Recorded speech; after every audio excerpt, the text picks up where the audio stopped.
नमस्कार मित्रांनो, welcome to Navyug study forum. 9 नोव्हेंबरला राज्यसेवा पूर्व परीक्षा आता होणार आहे, जी 28 सप्टेंबरला होती। परंतु महाराष्ट्रातल्या आपत्ती परिस्थितीमुळे 28 सप्टेंबरची पूर्व परीक्षा ही आता 9 नोव्हेंबरला होणार आहे। पण ही अपडेट काल भरपूर तुम्ही डिस्कस केली, आपण देखील ग्रुपला भरपूर म्हणजे त्या गोष्टी पाहिल्या, टेलिग्रामला आपण डिस्कशन केलं। पण आत्ताच्या या लेक्चरमध्ये दोन मेजर पॉइंट्स आपल्याला डिस्कस करायचे। त्यातला पहिला मुद्दा की सर 9 नोव्हेंबरला जर राज्यसेवा पूर्व परीक्षा होणार असेल तर 9 नोव्हेंबरला अगोदर जी कंबाईनची ग्रुप बी ची परीक्षा होती त्याचं काय, तर त्याची आता नवीन तारीख काय असू शकते याबद्दल बोलूया। तो आपला हा पहिला मुद्दा आहे डिस्कशनचा। आणि दुसरा त्याच्यापेक्षाही जास्त महत्वाचा तो म्हणजे रिवाइज स्टडी प्लॅन। या लेक्चरमध्ये आपण दोन मेजर प्लॅन डिस्कस करूया। जर तुम्ही राज्यसेवा प्रिलिम्स करत असाल तर राज्यसेवेसाठी आता जो टाइम मिळालाय त्याच्यामध्ये काय केलं पाहिजे, कोणत्या गोष्टीवरती फोकस केला पाहिजे हे डिस्कस करूयात। आणि कंबाईनसाठी अजून जास्त चान्स, आपल्याला डेट देखील नाही अजून, तर एक गोल्डन चान्स आहे। आपण या संपूर्ण गोष्टींबद्दल डिस्कस करूया। लेक्चर शेवटपर्यंत पहा। या लेक्चरमध्ये जो काही आपल्याला टाइम मिळालाय, जी एक्झाम पोस्टपोन झालेली आहे याबद्दल सविस्तर डिस्कशन करूया आणि डिस्कस करूया अशा अनेक गोष्टी ज्या तुम्हाला मी 2024च्या संपूर्ण एक्सपिरियन्स वरून सांगेल। लास्ट टाइम पण या गोष्टी घडल्या होत्या, त्याबद्दल आपण डिस्कस करूया। सुरुवातीला काही बेसिक गोष्टी बघा। जर ऍप्लिकेशन डाउनलोड केलं नसेल तर Navyug study forum application download करा। गुगल प्ले स्टोरला आहे, लिंक डिस्क्रिप्शन मध्ये किंवा कमेंट बॉक्स मध्ये मिळेल तुम्हाला। टेलिग्राम चॅनल सर्वात पहिले जॉईन करा, कारण टेलिग्रामला सर्व अपडेट आपण प्रोव्हाइड करतो। टेलिग्राम चॅनलची लिंक तुम्हाला कमेंट बॉक्स मध्ये मिळेल किंवा डिस्क्रिप्शन मध्ये, दोन्ही ठिकाणी मिळून जाईल। आणि हा आपला व्हॉट्सअप नंबर आहे, तुम्ही यावरती मेसेज करू शकता। यानंतर जर तर आता 2025च्या परीक्षा पुढे गेलेल्या आहेत राज्यसेवा आणि कंबाईन, तर आता प्रिलिम्स बुस्टर मध्ये ऍडमिशन करू शकतो का? बऱ्याच विद्यार्थ्यांनी हा डाऊट मला विचारला होता। आणि प्रिलिम्स बुस्टर मध्ये सर उशिरा माहिती आम्हाला समजली या बॅच बद्दल, आणि त्यामुळे नंतर विचार केला की नको ऍडमिशन घ्यायला, का वेळ नाही राहिला। बरोबर, असे अनेक विद्यार्थी होते ज्यांनी कालपासून या बॅचला ऍडमिशन घ्यायला सुरुवात केली आहे। प्रिलिम्स बुस्टर बॅच ही फक्त प्रिलिम्स मध्ये नाही तर मेन्स मध्ये कामाला येते।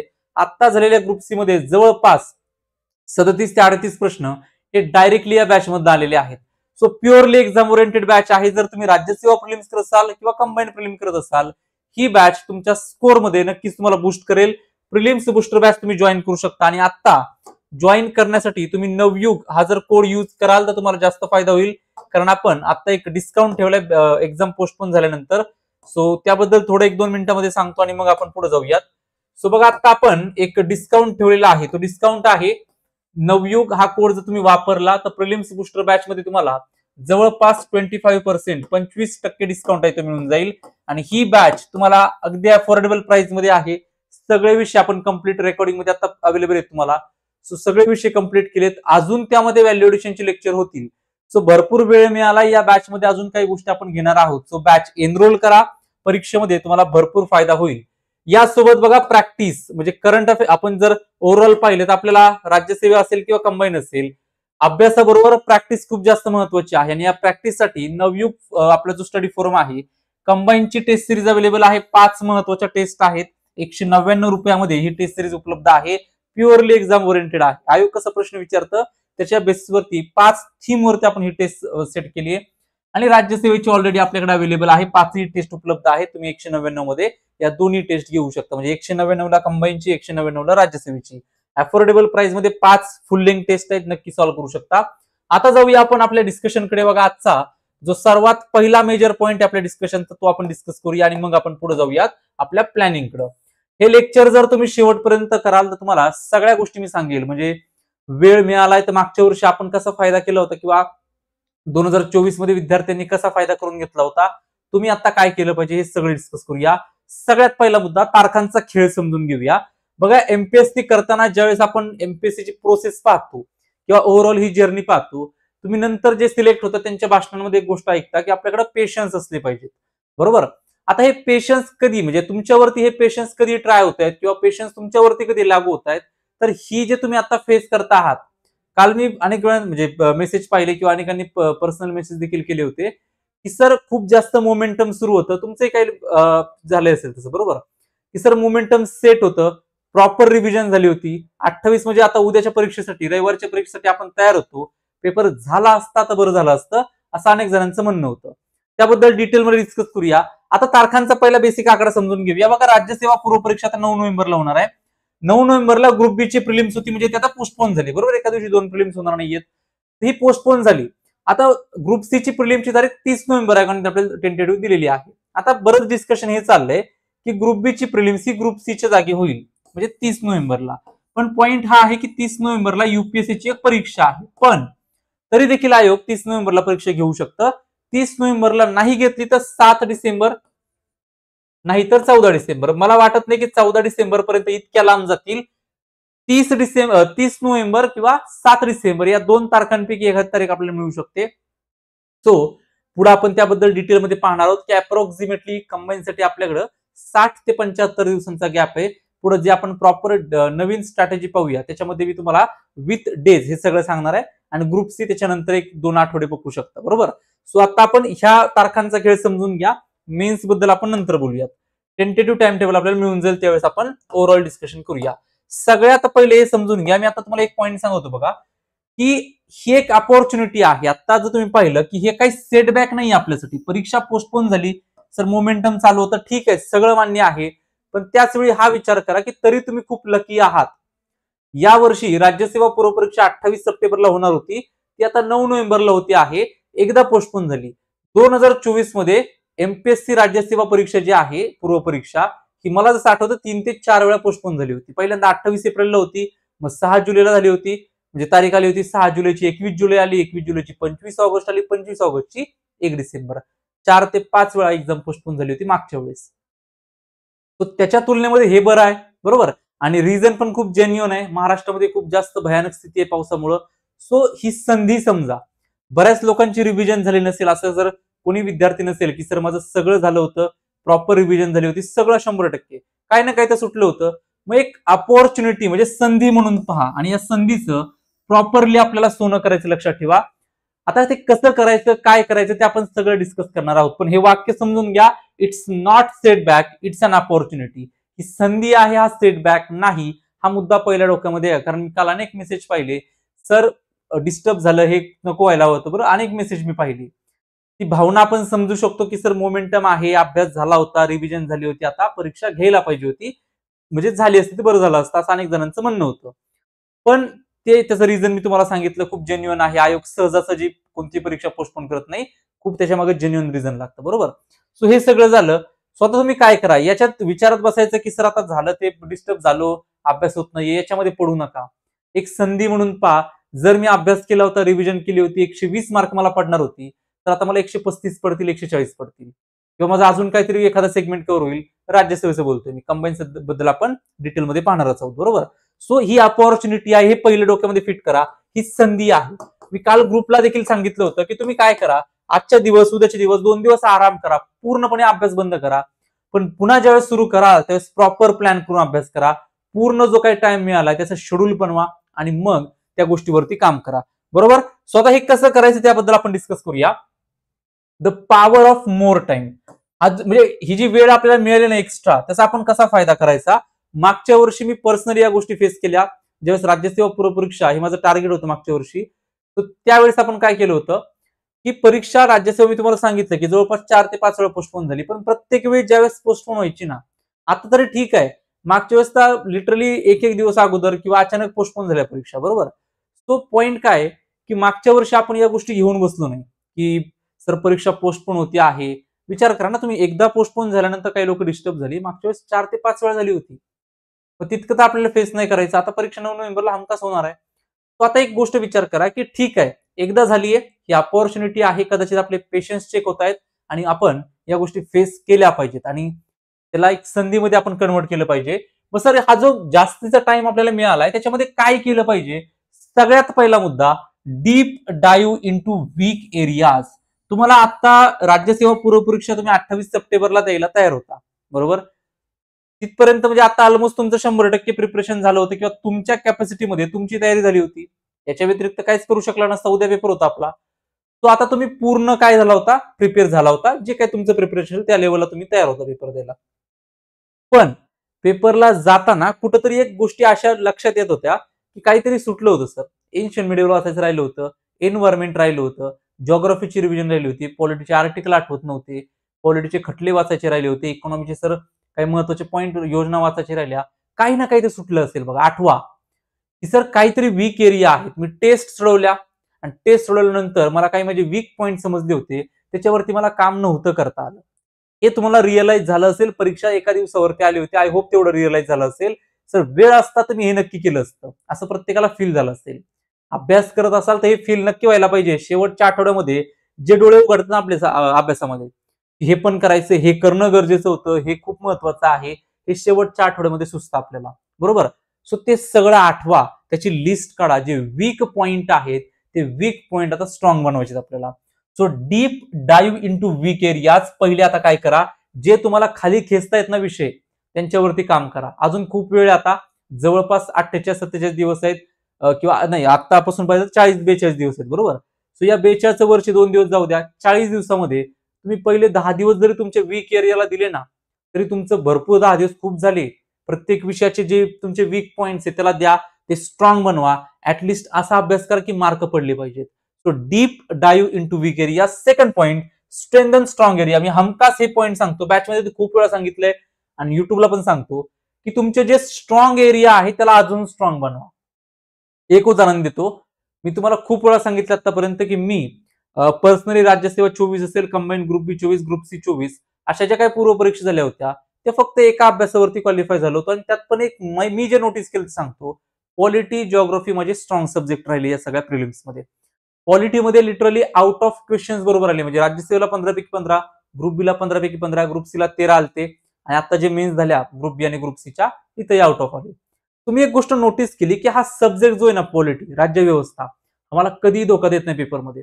ज्यावेळेस मी त्या प्रश्नांना सोडवतो ते 15 पैकी 15, 15 पैकी 14 हे क्वेश्चन्स माझे बरोबरच येत आहेत, आणि त्याच्या जोरावरती माझा स्कोर आहे तो येतोय. हे मी नोटीस केलं. जिओग्राफी असेल किंवा पॉलिटी असेल, जिओग्राफी तर मी टीच करतो, शिकवतो, त्यामुळे तो काही विषय नाहीये. पण पॉलिटी हा असा एक दुसरा पॉइंट आहे की जो मला कॉन्स्टंटली मदत करतोय. मी तुम्हाला प्रिलिम्स बुस्टर बॅच जेव्हा सुरू झाली त्या पहिल्या लेक्चरमध्ये सांगितलं होतं, प्रत्येकाला आपले वीक एरिया आणि आपले स्ट्रॉंग एरिया माहित पाहिजे. जर ते माहित असतील तर त्यावरती काम करता येतं. जर ते माहितच नसेल तर कसं ब्लाइंडली काम करणार आपण. सो ते अनालिसिस करा. अजून वेळ आहे. आता जाऊ द्या, उद्या पेपर असतं तर अवघड झालं सगळं, पण वेळ मिळालाय तर पहिलं स्वतःच अनालिसिस करा. या संपूर्ण अभ्यासामध्ये माझे स्ट्रॉंग पॉईंट कोणते, माझे वीक पॉईंट कोणते, हे लिहून काढा. फक्त डोक्यात ठेवू नका, ते लिहा सगळं. लिहिल्यानंतर त्या गोष्टी राहतात, त्या समजतात आणि त्यावरती काम होतं.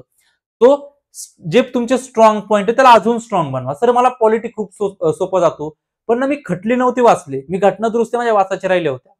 किंवा मग काही आर्टिकल्स आहेत हायकोर्टचे किंवा 300च्या पुढचे आर्टिकल आहेत, ती मी नव्हते वाचले, ते वाचा आता. म्हणजे पॉलिटी स्ट्रॉंग सब्जेक्ट असेल, पण प्रश्न जर तुमचा 310 कलमावरती पडला, 309 कलमावरती पडला, सर्व्हिसेस वरती, तर ते नाही जमत आपल्याला. मग ते पण करा आता. म्हणजे जे स्ट्रॉंग पॉईंट आहे त्याला अजून स्ट्रॉंग बनवा. जिओग्राफी सोपा जातोय, पण सर जगातले नद्या नव्हत्या केल्या, जगातले लेक्स नव्हते केले किंवा तलाव नव्हते केले, ते आता रीड करा. किंवा फिजिकल जिओग्राफीची काही सर थेरी वाचायच्या राहिल्या होत्या, त्या रीड करा. तुम्ही काय सांगतोय की स्ट्रॉंग सब्जेक्ट अजून स्ट्रॉंग बनवा, पण सोबत वीक सब्जेक्टला पूर्णपणे काय करा, याला सेफ झोन मध्ये घेऊन या. त्याला वीक नका ठेवा. आपल्या परीक्षेमध्ये कोणताही सब्जेक्ट वीक राहणं ही खरं तर काय आपल्यासाठी निगेटिव्ह पॉईंट आहे, बरोबर. तिसरा पॉईंट आहे की करंट अफेअर. करंट अफेअर मध्ये मी यावेळेस भरपूर तुम्हाला मदत केलेली आहे. कशी सर? जवळपास 375 क्वेश्चन्स आपले झालेले आहेत करंट अफेअरचे. एमसीक्यू युट्यूबलाच फ्री मध्ये आहेत, आणि आता 125 प्रश्न देखील होतील. म्हणजे टोटल करंट अफेअरचे 500 क्वेश्चन्स आपण सॉल्व्ह करणार आहोत. ऑलरेडी 375 केलेत, आणि आता 500 होऊन जातील. 125 मी घेणारच आहे आता, बरोबर. तर वेळ मिळालाय म्हणल्यावर काही प्रॉब्लेम नाही. आणि त्याच्या व्यतिरिक्त 2 मॅरेथॉन तुम्हाला प्रोव्हाइड केलेत युट्यूबला. त्या 2 मॅरेथॉन मध्ये जानेवारीपासून किंवा डिसेंबर 2024 पासून ते आता ऑगस्ट महिन्यापर्यंत, जुलै महिन्यापर्यंत सगळा कंटेंट कव्हर केला प्रत्येक सेगमेंटचा. क्रीडा असेल, पुरस्कार असेल, तुम्ही एकदा ते 2 लेक्चर पहा, तुमची सगळी रिव्हिजन होऊन जाईल गेल्या 7-8 महिन्यातली. आणि जर प्रश्न लेटेस्ट करंट अफेअरवरती पडला तर हे 2 मॅरेथॉन तुम्हाला भरपूर मदत करतील. जर मागचा पडला तर मागच्याही मॅरेथॉन युट्यूबला अवेलेबल आहेत. पण हे झालं मी जे दिले त्याच्याबद्दल. तुम्ही काय करू शकता, तुम्ही अजून रिडिंग वाढवा. करंट अफेअरचा जो बेस आहे आपला तो ब्रॉड करा. करंट अफेअर मध्ये आता तुम्ही एक उदाहरण सांगतो की ग्रुप सी ला एक प्रश्न आला होता आता मेन्सला, की थायलंडच्या माजी पंतप्रधान होते, त्यांचा पक्ष विचारला होता, पार्टी विचारली होती. पारंपरिक करंट अफेअर जेव्हा मी शिकवतो, जेव्हा मी तुम्हाला सांगतो किंवा तुम्ही वाचता, आपण जागतिक नेत्यांची नावं पाठ करू शकतो किंवा लक्षात ठेवू शकतो, त्यांचा पक्ष आपण लक्षात ठेवू शकत नाही किंवा ते ठेवणं अपेक्षित नाही.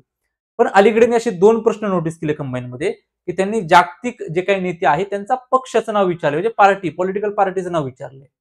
तुम्ही काय करा, सर मला अभ्यासाचा जो करंट अफेअरचा बेस आहे तो ब्रॉड करायचा आहे, मला वाढवायचा आहे, तर मी काय करेल आता असे काही सेगमेंट पाहिले करंट अफेअरच्या क्वेश्चन्स मधनं की जे मला अजून ऍड करता येतील वाचनामध्ये. तर तुम्ही तुमच्या लेवलला अभ्यास वाढवा. मी 125 प्रश्न अजून घेईल, तुम्हाला अजून मदत करेल, पण तुम्हाला वाचन वाढवणं गरजेचं आहे. करंट अफेअर मध्ये जेवढं वाचाल तेवढा फायदा होईल. त्याला लिमिट नाहीये, जेवढं जास्त वाचाल जेवढा जास्त तुम्ही एक्झाम ओरिएंटेड वाचाल तेवढा तुम्हाला फायदा हा होतोच करंट मध्ये, बरोबर. आणि नंतर शेवटचा मुद्दा आहे तो म्हणजे मोर पीवायक्यू मोर टेस्ट. जर तुम्ही माझं ऐकणार असाल तर एक पॉईंट सांगतो तुम्हाला, एक काम करायचं सर्वांनी, राज्यसेवा देत असाल तर राज्यसेवा, कंबाईन देत असाल तर कंबाईन, प्रिलिम्स फक्त प्रिलिम्स बरं का, प्रिलिम्सचे गेल्या 5 वर्षांचे फक्त क्वेश्चन पेपरचे आणि जे काही ऑफिशियल आन्सर केस त्या मागं आयोगाच्या पेपरच्या झेरॉक्सचं बाइंडिंग तुमच्याजवळ असलं पाहिजे पुढच्या एका आठवड्यामध्ये किंवा 2-3 दिवसामध्ये. काय करायचं तर ते स्पायरल बाइंडिंग तुमच्याकडे आलं पाहिजे, झेरॉक्स तुमच्याकडे आल्या पाहिजेत 5 वर्षांच्या. राज्यसेवा किंवा कंबाईन जे काही तुम्ही करताय ते फक्त प्रिलिम्सचं बोलतोय बरं का मी. आणि सोडवताना एक सब्जेक्ट घ्यायचा. फॉर एक्झाम्पल तुम्ही पॉलिटीला घेतलं तर 2024, 2023, 22, 21, 20 जे काही तुम्ही 5 वर्ष 6 वर्ष घ्याल, एकदा बसाल तर 75-90 प्रश्न पॉलिटीचे एकदा सॉल्व्ह करायचे एका विषयाचे एका दिवशी. पूर्ण पेपर नाही. पूर्ण पेपर सॉल्व्ह करायचे ती वेगळी मेथड, आपण ते नंतर ट्राय करू प्रॅक्टिससाठी. आता प्रॅक्टिस नाही, आता कंटेंटसाठी सॉल्व्ह करायचे. ज्यावेळेस तुम्ही राज्यसेवेचे 75-90 प्रश्न सलग सोडवाल ना, तेच तुम्हाला समजेल की हा टॉपिक सारखा परीक्षेत येतोय आणि या टॉपिक मधला हा अँगल सारखा विचारतायत किंवा ते असं विचारतायत.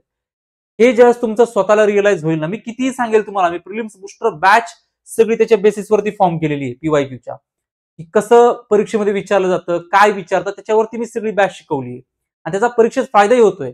पण ते मी सांगून मी अनालिसिस करून तुम्हाला जेवढा फायदा होईल त्याच्यापेक्षा जास्त तुमचं स्वतःला जेव्हा रिअलाइज होईल ना, येस हे असं विचारतायत, हे या टॉपिक बद्दल असं विचारतायत, हे मायक्रो अनालिसिस करा.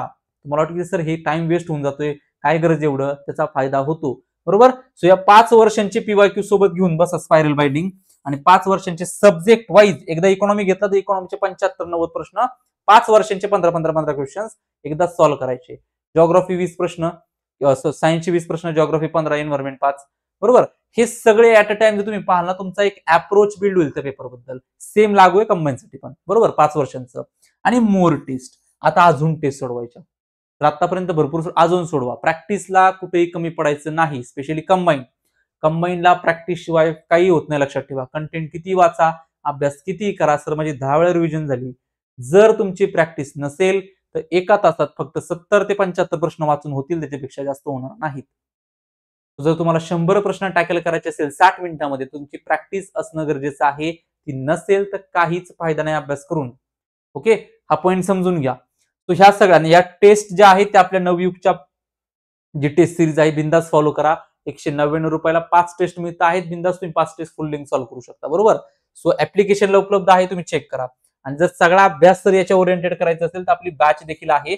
आपण क्लेम करतो की आपली बॅच ही प्रिलिमसाठी बेस्ट आहे, जिकडे म्हणजे जेवढ्या काही बॅच आहेत त्यामध्ये, कारण आपण तेवढं मेहनत त्यामध्ये घेतलेली आहे. आता जाऊया प्लॅनिंगकडे. Proper planning. सर हे सगळं झालं पण करायचे काय नक्की ते सांगतो. बघा, राज्यसेवेबद्दल बोलूया, मग कंबाईन बद्दल बोलूया. राज्यसेवेला मी आतापासून जर पाहिलं किंवा उद्यापासून जर पाहिलं तर 42 दिवस आहेत. तुमच्यापर्यंत हा व्हिडिओ पोहोचेल त्यावेळेस कदाचित 40 दिवस असतील, 35 असेल, 30 दिवस असतील, जे काय असेल. पण 40 पकडूया, वर्ष 2 दिवस जाऊ द्या. 40 दिवसांचं प्लॅनिंग जर तुम्हाला करायचं असेल तर मी तुमच्या समोर कॅलेंडर घेऊन आलोय.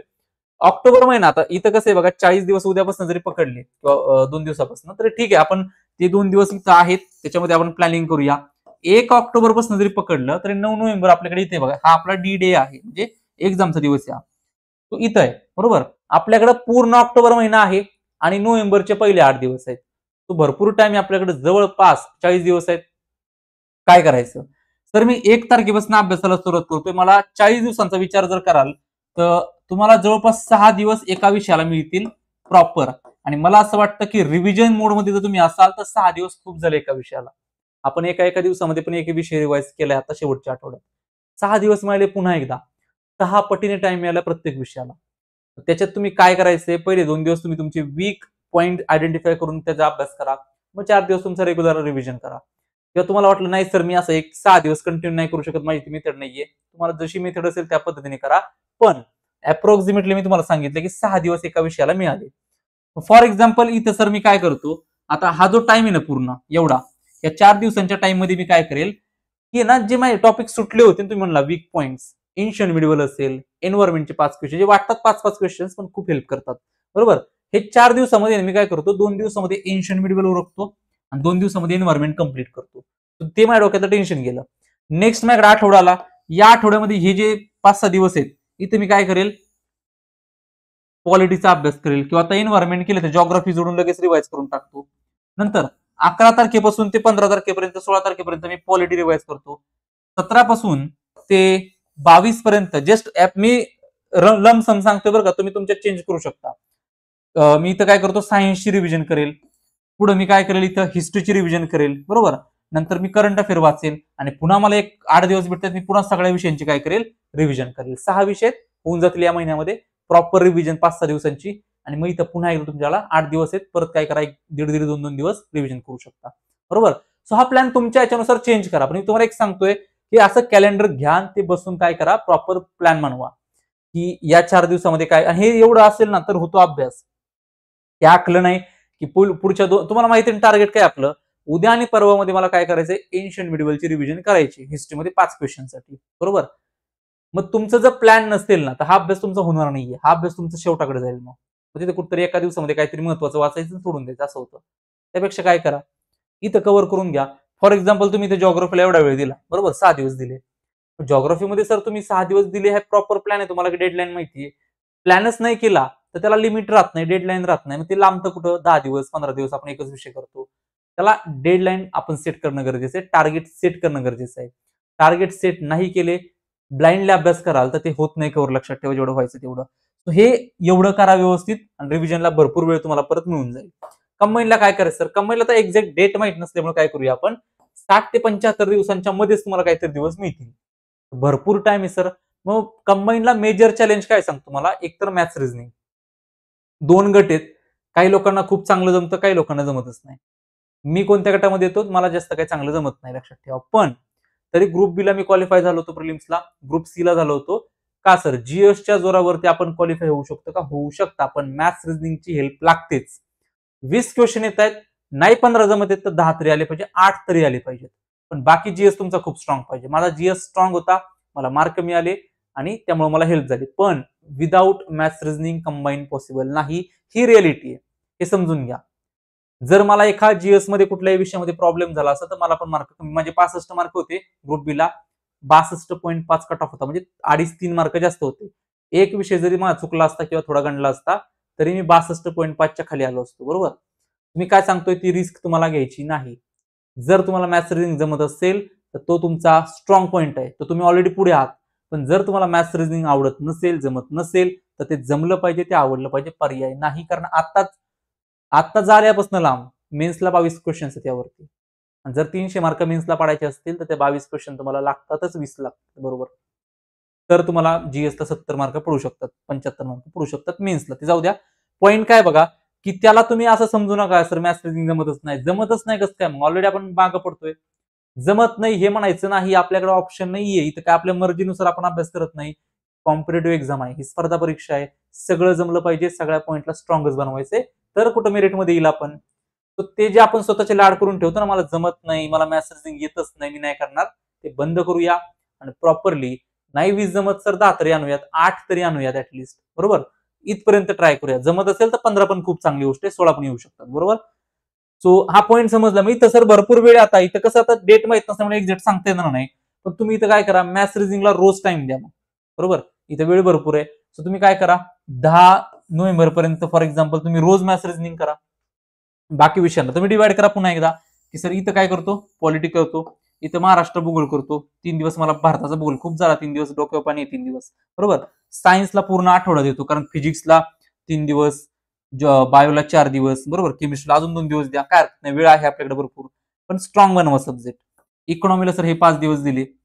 पुन्हा एकदा पुढे आलो पॉलिटीला एवढा टाइम दिला पॉलिटीमध्ये मला सर आता पंचायत राज केलं नव्हतं आता वेळ मिळाला पुन्हा करतो. पंचायत राजला पूर्ण 2 दिवस घ्या काय हरकत नाही सर. पण पंचायत राज पूर्ण 2 दिवसात खूप झालं एका दिवसात पण 2 दिवस घ्या. तो टाइम मिळालाय तर फायदा करून घ्या. प्रिलिम्स वरतीच फोकस करा अजिबात सर लँग्वेज करतो नाही तुम्हाला सांगतो प्रिलिम्स झाल्यानंतर 5 महिने मिळतील ऍटलीस्ट 4.5 महिने मिळतील. आणि मला असं वाटतं जर प्रिलिम झाल्यानंतर जर तुम्ही प्रिलिम क्वालिफाय करताय म्हणजे तुम्ही ऍटलिस्ट तेवढी अभ्यासामध्ये मॅच्युरिटी आहे, तेवढी शिस्त आहे, तेवढी डिसिप्लिन आहे म्हणून पास होताय. पास झाल्यानंतर तुम्हाला वेळ मिळेल, 2 लँग्वेज तुम्ही करू शकता. हे माझं वैयक्तिक मत आहे. जर तुम्हाला आता वाटलं नाही सर मला जीएस झालाय माझा बऱ्यापैकी, लँग्वेज थोडं करतो 15 दिवस अजून, तर करा. काय हरकत नाही, काही बंधन नाहीये. पण जर जीएस झाला असेल तर स्वतःवरती कॉन्फिडन्स असेल, की सर मी केलाय जीएस अगोदर मी क्वालिफाय केली एक्झाम, तर बिंदास लँग्वेज करू शकतो थोडीफार अजून. पण जर नाही सर फर्स्ट अटेम्प्ट आहे, प्रिलिमवरती प्लीज फोकस करा. मॅथ्स रिझनिंगला तिथं मराठी इंग्लिश आता करण्यापेक्षा मॅथ्स रिझनिंगचे 20 पैकी 15 कसे जातील म्हणजे बरोबर 15 प्लस कसे जातील याच्यावर फोकस करा. सायन्स माझं कसं कव्हर होईल, करंट अफेअर कसं कव्हर होईल यावरती फोकस करा. एकदा का प्रिलिम क्वालिफाय व्हाल, सगळे मार्ग तुम्हाला आपोआप समजतात काय करायचे. तो लँग्वेज पण होते अभ्यास नंतर सगळं होतं. पण आता थोडं फोकस करायचं फर्स्ट टाइम एक्झाम देताय तर प्रिलिमवरतीच पूर्ण फोकस राहू द्या. जेवढं अनालिसिस करता येईल प्रत्येक विषय तेवढं करा. सो हे सगळं आहे न्यू सगळा जो काय आपला असेल तो पॉइंट बरोबर. आणि लास्ट मला एक पॉइंट सांगायचा तो या सगळ्यात महत्वाचा आहे किंवा हे सगळं तर महत्वाचं असेल हे पण महत्वाचं आहे ते म्हणजे आपली मेंटल जे काही हे लक्षात ठेवा की विचार करण्याची जी क्षमता आहे लक्षात ठेवा ती. काय होतं ना की आपण एक्झाम देतो आणि आपण म्हणतो की होईल का, होणारच नाही किंवा काही गोष्ट आपल्याला अशक्य वाटते बरोबर. पण तुम्हाला एक गोष्ट सांगतो की दुसरं कोणाला सांगू नका. मी काय म्हणत नाही कोणाला जाऊन सांगा, पण स्वतः आहे ना व्हिज्युअलाइज करा तुमचं सक्सेस. आणि हे होतं बरं का. मला अगोदर वाटायचं की हे काय फक्त बोलायच्या गोष्टी आहेत किंवा हे काय असं नसतं बरोबर. शेवटी अभ्यास करायचा आहे, परफॉर्मन्स तिथं असेल आपला. आपण बरोबर मार्क केली, जे उत्तर बरोबर मार्क केली तर आपल्याला मार्क पडतील आणि आपण क्वालिफाय होऊ. ही झाली प्रॅक्टिकल गोष्ट.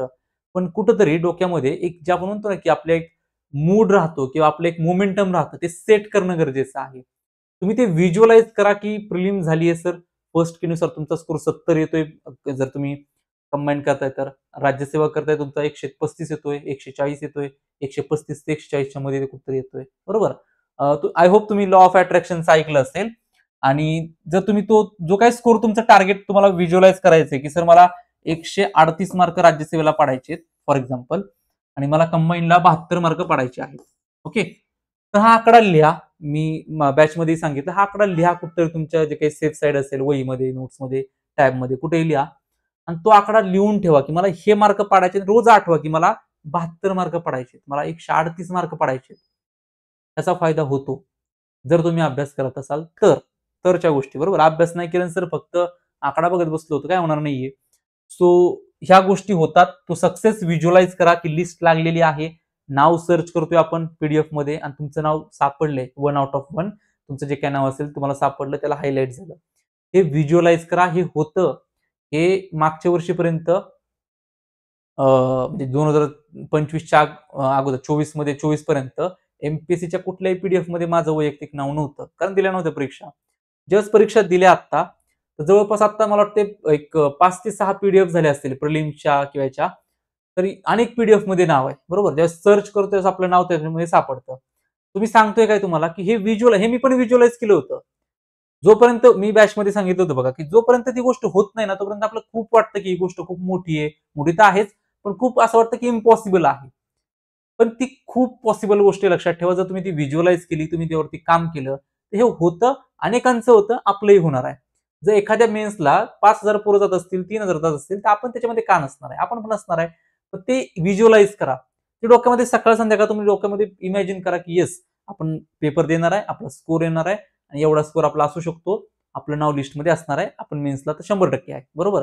हे व्हिज्युअलाइज करा. हे घडतं. पण पहिले आपण तेवढं आपण स्वतः पॉझिटिव्ह पाहिजे. आपण निगेटिव्ह असाल तर काय होत नाही लक्षात ठेवा. स्वतः पॉझिटिव्ह राहा. सगळ्या गोष्टी होतील. अभ्यासामध्ये खूप जास्त पॉझिटिव्हिटी ठेवा. एखादा प्रश्न सोडवताना जर आपण निगेटिव्ह माइंडने सोडवला तर चुकतो. तर जर तो पॉझिटिव्ह माइंडने सोडवला ना की येस सर मला याचं उत्तर जमणार आहे. जरी मी वाचता नसेल, जरी त्यातलं अर्धच वाचलं असेल, तरी आपण जर पॉझिटिव्ह मूडने प्रश्न सॉल्व्ह केले किंवा आपण जर ओव्हरऑल आपला जो मूड आहे तो पॉझिटिव्ह असेल की येस होणार आहे आपलं मार्क पडणार आहेत. तर प्रश्नही सुटतात, मार्कही पडतात आणि रिझल्टही येतो. ओके, सो व्हिज्युअलाइज कराल आय होप इथनं पुढे रोज जे काही तुमचं सक्सेस असेल ते. आणि लास्ट एक स्टेटमेंट की extraordinary opportunities are often disguise as unwelcome changes. This is your opportunity, seize it. लक्षात ठेवा ही संधी मिळाली ती गमवू नका. ती ग्रॅब करा, ती सीज करा, ती मिळवा. आणि या संधीचा सगळ्यात जास्त फायदा हा तुम्हाला झाला पाहिजे वैयक्तिक. हे लक्षात ठेवा की सर वेळ मिळालाय याचा सगळ्यात जास्त फायदा आता मी करून घेईल. कदाचित आतापर्यंत माझा 28 सप्टेंबरसाठी मी तयार नव्हतो किंवा 9 नोव्हेंबरसाठी मी तयार नव्हतो, पण मला 1 महिना एक्स्ट्रा मिळालाय, तर आता मी संधी सोडणार नाही. हे सगळे पॉइंट्स आहेत आणि जर तुम्हाला या सगळ्यासोबत एक्झाम ओरिएंटेड तयारी करायची असेल तर आपली बॅच नक्की कन्सिडर करू शकता.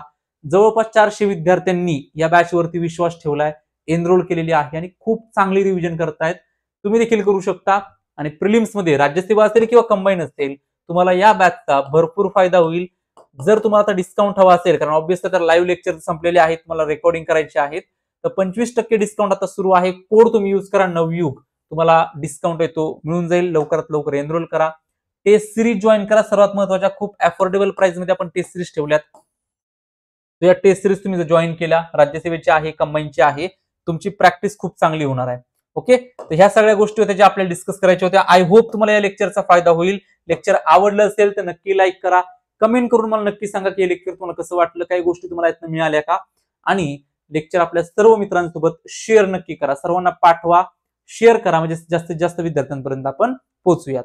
आपण भेटूया नेक्स्ट लेक्चरला. काही तुमचे डाऊट असतील, कोणतं लेक्चर तुम्हाला हवं असेल, या लेक्चरच्या कमेंटमध्ये तुम्ही कमेंट करू शकता आणि टेलिग्रामला तुम्ही जॉईन करून घ्या, कारण सगळे अपडेट तुम्हाला टेलिग्रामला मिळतील. चालेल, भेटूया नेक्स्ट लेक्चरला. थँक्यू.